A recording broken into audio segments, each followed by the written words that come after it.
Jubilee Hills assembly నియోజకవర్గ ఉప ఎన్నికకు సర్వం సిద్ధమైంది. అయితే ఉదయం 7 గంటల నుంచి సాయంత్రం 6 వరకు పోలింగ్ ప్రక్రియ జరగనుంది. గతంలో ఎన్నడూ లేనంతగా ఈసారి పోలింగ్ సమయాన్ని అదనంగా గంట పాటు ఎన్నికల సంఘం పొడిగించింది.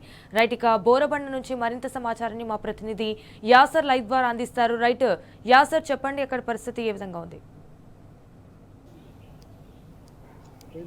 Good morning Sanjana.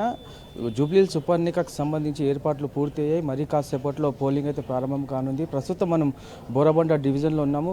ఇప్పటికే ఏజెంట్లు పోలింగ్ స్టేషన్ లోపలికి వెళ్ళారు. అధికారులు ఏజెంట్లను చెక్ చేసి లోపలికి వదిలిపెట్టారు. మొత్తం భద్రతా సిబ్బంది పెద్ద ఎత్తున ఇక్కడ ఏజెంట్లను క్షుణ్ణంగా తనిఖీ చేసి అయితే లోపలికి అనుమతి ఇచ్చారు. ఇప్పటికే మాక్ పోలింగ్కి సంబంధించి మొత్తం ఏర్పాట్లు చేసి అధికారులు అయితే పోలింగ్ స్టేషన్లను సిద్ధం చేస్తారు. ప్రస్తుతం మనం బోరబండ పోలింగ్ స్టేషన్లో ఉన్నాము. ఏజెంట్ల సమక్షంలో అధికారులు అయితే చూస్తూ ఉన్నారు.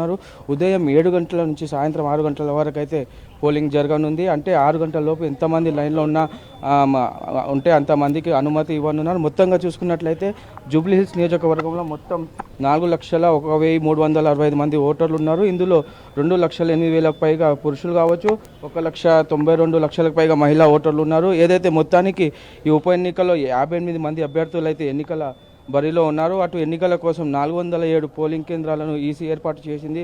ఒక్క పోలింగ్ కేంద్రం 4 ఈవీఎంలను ఏర్పాటు చేశారు. ఈ ఈవీఎంలతో పాటు వివిప్యాట్ మిషన్లను కూడా అధికారులు ఏర్పాటు చేశారు. మొత్తాన్ని చూసుకున్నట్లయితే అటు జూబ్లీహిల్స్ నియోజకవర్గం వ్యాప్తంగా 7 డివిజన్లు ఉన్నాయి. అందులో ప్రధానంగా షేక్పేట్లో 70 పోలింగ్ బూత్లు, సోమాజిగూడలో 38, ఎర్రగడ్డలో 63, ఈసుఫ్గూడలో 56, బోరబండలో 50, వెంగళరావు నగర్లో 58, అటు చివరిగా రహమద్ నగర్లోకి వచ్చేసి 72 పోలింగ్ బూత్లను అధికారులు ఏర్పాటు చేశారు. అటు ఎవరికి ఇబ్బందులు తలెత్తకుండా అధికారులు అన్ని ఏర్పాట్లు చేసిన పరిస్థితి అయితే మనకు కనబడుతోంది. మరోవైపు ఈ ఉప ఎన్నికలో ఎలాంటి ఇబ్బందులు 3,000 మందికి పైగా 300 మందికి పైగా పోలింగ్ సిబ్బంది పాల్గొంటున్నారు. దాంతోపాటు 2,000 మంది పోలీసులతో కలిసి మొత్తం 5,000 మంది పోలీసులు జూబ్లీహిల్స్ ఉప ఎన్నికల విధుల్లో ఉన్నట్లు మనకు తెలుస్తుంది. అంటే లా అండ్ ఆర్డర్కి సంబంధించి ఇబ్బందులు తలెత్తకుండా పూర్తి జాగ్రత్తలు తీసుకున్నట్లు తెలుస్తుంది. వ్యాప్తంగా 407 పోలింగ్ కేంద్రాలు, 226 సమస్యాత్మక పోలింగ్ కేంద్రాలను ఇప్పటికే ఎలక్షన్ కమిషన్ గుర్తించినట్లు మనకు తెలుస్తుంది. ఆయా ప్రాంతాల్లో 144 సెక్షన్ గిట్ట అధికారులు విధించారు. ఈసారి కొత్తగా డ్రోన్ల ద్వారా పోలింగ్ కేంద్రాలను పోలీసులు అయితే పర్యవేక్షిస్తున్నారు.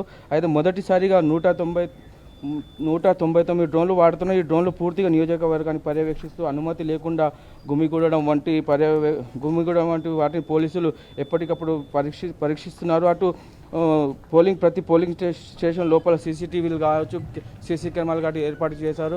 ఇప్పటికే పోలింగ్కి సంబంధించి ఏజెంట్లు మొత్తం సిద్ధమయ్యారు. మరి కాసేపట్లో పోలింగ్ అయితే ప్రారంభం కానుంది. ఇప్పటికే పోలింగ్ స్టేషన్కి ప్రజలైతే చేరుకుంటున్నారు. బయట మాత్రం పోలింగ్ స్టేషన్ మాత్రం మొత్తం బయట పోలీస్ సిబ్బంది ఉన్నారు. ప్రతి ఒక్కరిని తనిఖీలు చేసి అయితే మాత్రమే లోపలికి వదిలిపెడుతున్న పరిస్థితి ఇక్కడ కనిపిస్తుంది. Sanjana. Right Acer, thank you for the live updates.